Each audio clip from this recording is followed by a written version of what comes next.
Hola, buenos días a todos, un martes más.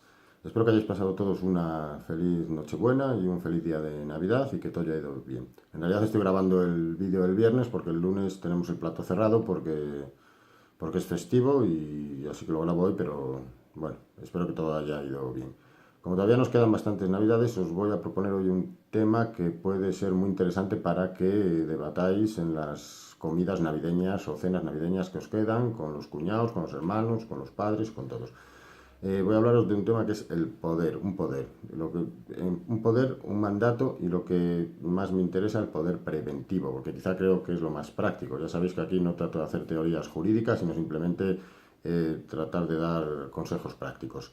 A lo mejor me extiendo un poco más de la cuenta porque para poner en antecedentes sobre el poder preventivo voy a hablaros de la distinción entre el poder y mandato. Esto va especialmente destinado a los estudiantes de Derecho, porque no estoy muy seguro que salgan de la facultad con el concepto claro de qué es un poder y qué es un mandato. Para ello, os voy a contar una breve historia de mi infancia. Cuando yo era pequeño, mi abuela, que era una señora de 80 años, eh, la abuelita típica con el pelo blanco y tal, merendaba normalmente una Richie, que era una especie de pan pequeño, con jamón york.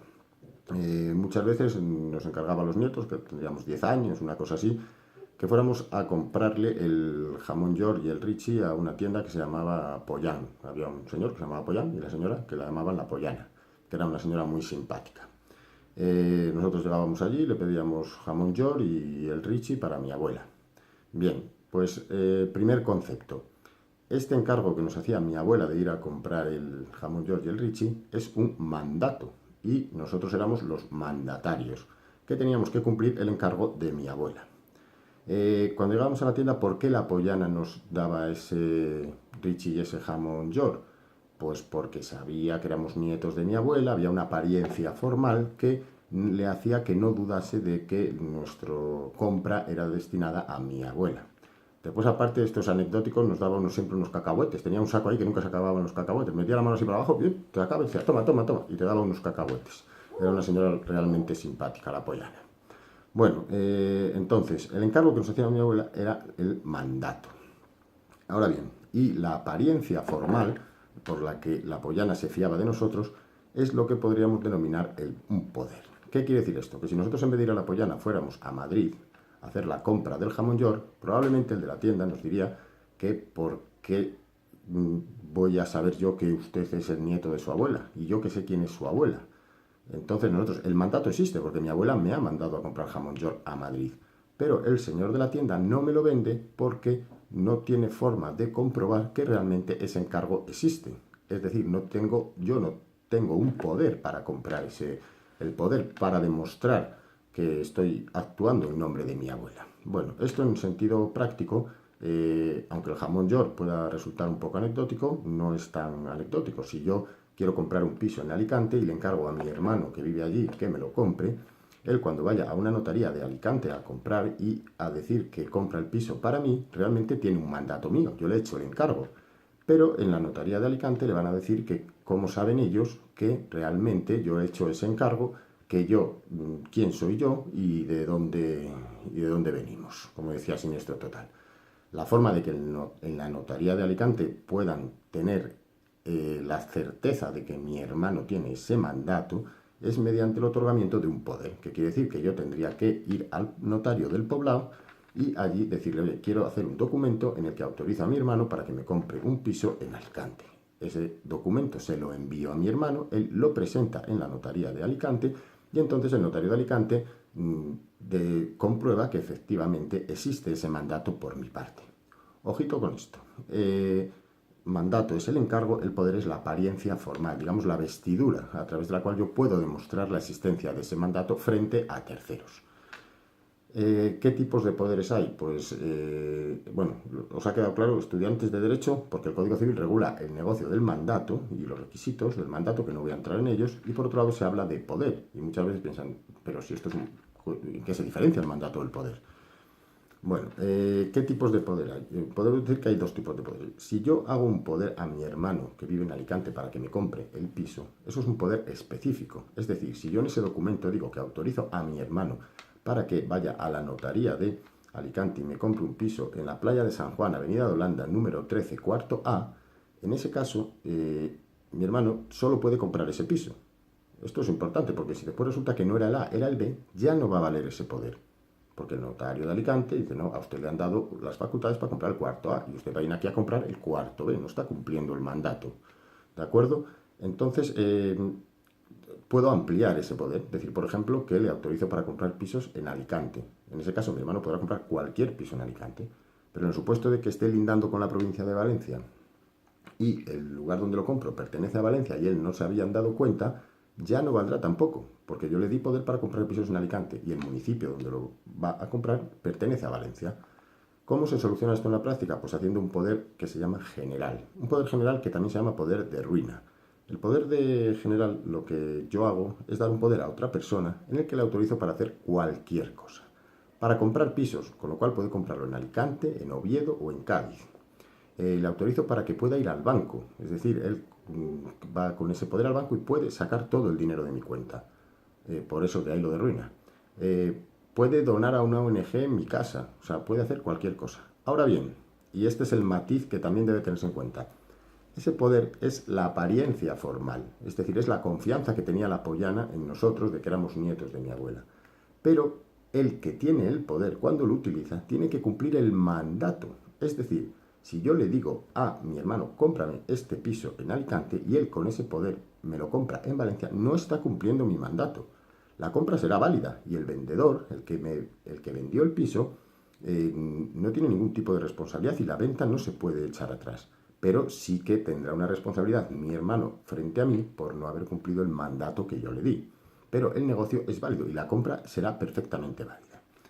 Esto es lo que es un poder general. Este poder es general, pero yo creo que a nadie se le escapa que puede tener unos riesgos. Es decir, la persona que tiene el poder, con ese poder puede actuar en cualquier ámbito.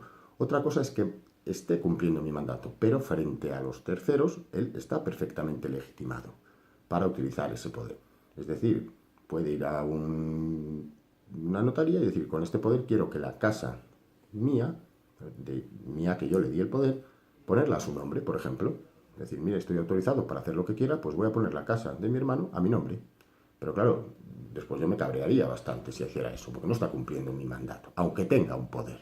Bueno, a lo que os iba del poder preventivo, que esto es más interesante para las cenas que os quedan de Navidad, es que este poder general tradicionalmente se extingue. Yo una vez que concedía el poder, lógicamente en este ámbito no se ha aplicado tradicionalmente el principio jurídico Santa Rita Rita, lo que se da no se quita, sino que se aplica el principio contrario, Santa Rita Rita, lo que se da si quiero te lo quito. Es decir, si yo te doy el poder, en cualquier momento te lo puedo quitar, lo que se llama revocar el poder. ¿Qué ocurre? Que cuando no puedo revocar ese poder, porque por ejemplo tengo una enfermedad que me impide valerme por mí mismo, digamos, una discapacidad psíquica, es decir, pues un Alzheimer, un accidente que me deja en coma, como ya no puedo revocarlo, el Código Civil entendía que en ese caso el poder debe entenderse extinguido, porque si no lo puedo controlar yo, lo cual parece en principio lógico.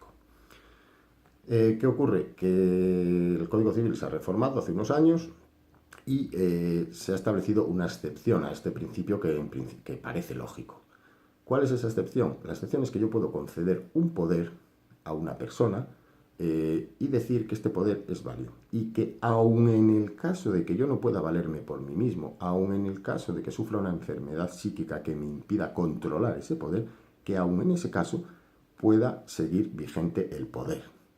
Es decir, que no se extinga por mi incapacidad. Esto, que parece una tontería, yo puedo deciros que creo que es una de las cosas más interesantes, siempre que haya confianza, que una herramienta totalmente práctica del día de hoy. Y sí, los que estáis pensando, la mayor parte de las ocasiones, pensar en los padres o en los abuelos que se hacen mayores, y os puedo asegurar que en muchas ocasiones ingresan en una residencia y en determinado momento tienen que vender una finca porque se ha acabado el dinero de la cuenta y no pueden venderla y tienen que venderla para pagar la residencia. ¿Qué ocurre? Que a lo mejor son mayores, padecen Alzheimer, algún otro tipo de estas enfermedades y hay que nombrarles, hay que ir al juzgado a incapacitarles. Una vez que están incapacitados, nombrarles un tutor. Y después, cada vez que se quiera hacer una venta, el tutor tiene que pedir autorización judicial para hacer esa venta. Todos estos trámites se evitan si en el momento en el que el abuelo o el padre está todavía en perfectas condiciones psíquicas, hace ese poder a favor de los hijos, de uno, de los dos, de todos, si quiere, para que actúen todos juntos y no haya discusiones, y diciendo que el poder, aunque él padezca esa enfermedad, pueda utilizarse. En este caso, para vender simplemente tiene que venir el apoderado y hacer la venta, y se evitan muchos trámites. ¿Cuál es el riesgo o la pregunta que puede hacer el alumno avispado? Puede decir, ya, pero es que si yo hago ahora el poder ese general, ahora que estoy bien, lo puede utilizar. Y si lo utiliza, yo ahora no quiero que lo utilice. Totalmente de acuerdo. Entonces hay otra opción. Hay una opción en la que puedes otorgar ese poder y decir que solo se podrá utilizar en el caso de que yo padezca una enfermedad psíquica o que tenga una incapacidad. Con lo cual, si mis hijos quieren utilizar ese poder el día de mañana porque yo padezco Alzheimer, deberán de acreditar simultáneamente a la utilización del poder, deberán acreditar que yo padezco esa enfermedad, si no, no podrán utilizarlo. ¿Qué quiere decir? Que esto es, y volviendo al principio, una excepción al correlación entre el mandato y el poder, porque en ese caso no hay un mandato concreto para utilizar, para, por ejemplo, vender una finca para pagar a la residencia. No es del todo exacto, porque sí que hay un mandato en el que yo digo que haga lo que quiera en el caso de que yo tenga una enfermedad o deficiencia. Esto podría alterarse por el juez en el caso de una incapacidad, pero en principio la utilización del poder es perfectamente válida. Entonces el consejo que os doy hoy es que este poder es un tema bastante práctico y que evita muchos problemas. Y aunque estamos pensando siempre en los padres hacia los hijos, incluso el marido hacia la mujer, porque nadie está libre de tener un accidente y quedar en estado de no poder decidir por sí mismo. En ese caso, el marido o la mujer tendría que ser nombrado tutor y recurrir a todo este sistema. Entonces, no cuesta nada hacer un poder recíproco del marido a la mujer y de la mujer al marido, en el que digan que en el caso de que padezca de una enfermedad, pueda decidir el otro cónyuge, cualquier cónyuge o pareja o lo que sea, puedan decidir lo que tenga por conveniente. Bueno, ya sé que me he extendido bastante, lo siento, pero este es el consejo para que lo podáis discutir en las comidas de Navidad. Bueno, pues nada, simplemente desearos a todos un feliz año y gracias por la paciencia de haber estado escuchando estos 12 minutos. Cualquier cosa, sabéis que en este canal podéis comentarlo aquí abajo, añadir comentario, hay un dibujito así con una flechita, ¿cómo se llama?